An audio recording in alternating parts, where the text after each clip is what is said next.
Você sabe o que é uma estratégia de time vermelho e time azul? Nessa edição de Mídia e Ciência você vai ficar sabendo e também acompanhar a reflexão que eu, Mariana Pezzo, faço sobre o último movimento do governo de Donald Trump contra as medidas de combate ao aquecimento global. De brinde, saiba um pouco mais sobre a história da revisão por pares, que não existe desde sempre.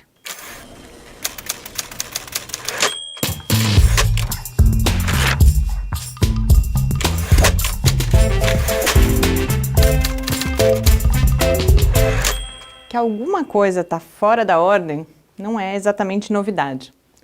Mas mesmo assim, ainda espanta saber que o dirigente da Agência de Proteção Ambiental dos Estados Unidos, a EPA, comunicou em uma reunião com lobistas da indústria do carvão e aliados a sua mais nova estratégia para questionar as evidências das mudanças climáticas e de suas origens na atividade humana. Proteção ambiental parece não combinar com a indústria do carvão e negação do aquecimento global. Mas tudo isso esteve junto no último dia 29 de junho, quando o dirigente da EPA falou à Coalizão Americana para a Eletricidade a Carvão Limpa sobre a sua estratégia de time vermelho e time azul para a revisão da ciência do clima fora do mecanismo tradicional de revisão por pares que caracteriza a produção do conhecimento científico.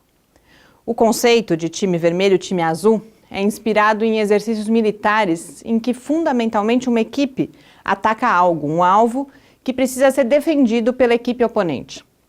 A proposta foi feita originalmente em abril pelo físico Stephen Koonin.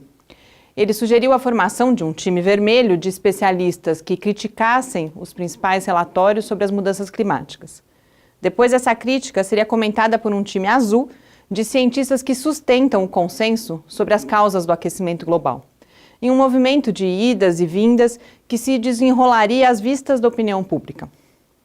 Essa sugestão de uma espécie de gincana pública da ciência climática me parece partir do pressuposto de que quaisquer opiniões são igualmente válidas e que a melhor solução seria aquela escolhida pela maioria do público espectador dessa queda de braço entre posições distintas.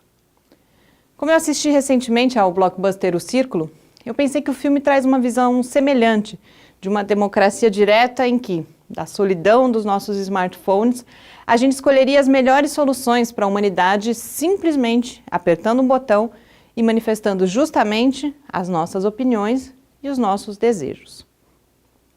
Eu também defendo a participação cada vez maior da população em todos os processos de tomada de decisão e, em particular, naqueles que envolvem a ciência e a tecnologia. Mas essa participação ela vai muito além da gente expressar opiniões que são construídas na solidão das nossas existências individuais. Eu entendo, por exemplo, que a questão está muito relacionada também às condições que a gente tem para julgar em quais fontes de informação a gente confia mais. Por isso, inclusive, é importante o conhecimento sobre como a ciência funciona. E, nesse caso específico, sobre o processo de peer review, a revisão por pares. Dois artigos bastante interessantes, um do site da Times Higher Education e o outro publicado na Nature, concordam que o peer review, como a gente conhece hoje, é muito mais recente do que a gente pensa. E só se tornou comum depois da Segunda Guerra Mundial. Mais detalhes você confere lá na coluna escrita, no site do Lab. Mas aqui eu quero destacar um aspecto. É a Nature que traz uma observação muito importante para a gente pensar sobre o tema nesse nosso contexto, registrando que momentos cruciais na história da revisão por pares aconteceram justamente quando o status público da ciência estava sendo renegociado. Sem dúvida, é um desses momentos que a gente vive atualmente.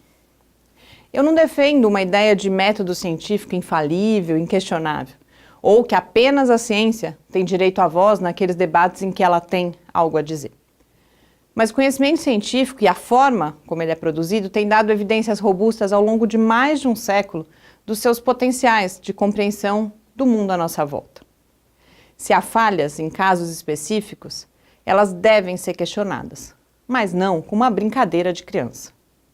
Ou a gente vai agora também criar times vermelhos e azuis para debater se a Terra é redonda, se ela gira ao redor do Sol e se ela é habitada por seres resultantes do processo de evolução.